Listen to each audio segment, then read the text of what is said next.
Iran is snubbing US President Donald Trump once again. For the second time in 2 weeks, Tehran has rejected negotiations on its nuclear program with the US. Amid the escalating tensions between Iran and the US, mediator Qatar has issued a stern warning against a potential attack on Iran's nuclear sites. Qatari Prime Minister Sheikh Mohammed Thani has stated that any attack on Iran's Gulf Coast nuclear facilities will leave countries across the region without water.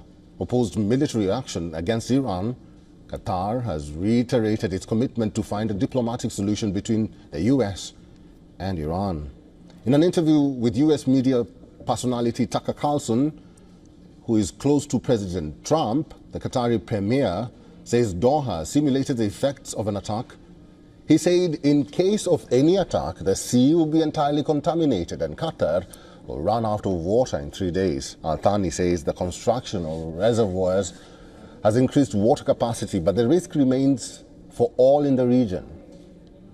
Qatar fears the impact of a potential nuclear attack on Iran due to also its physical proximity to the country.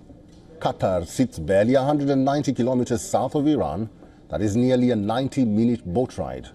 It relies heavily on Iran on desalination for its water supplies, as do other Gulf Arab countries in the arid desert region.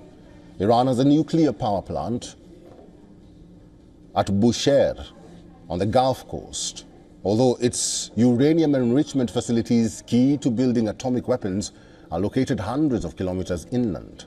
Referring to nuclear sites on the other side of the coast, the Qatari Premier has highlighted not only military concerns but also security and safety concerns. Another key Qatari concern is nuclear waste that contains poisonous chemicals like plutonium and uranium pellets.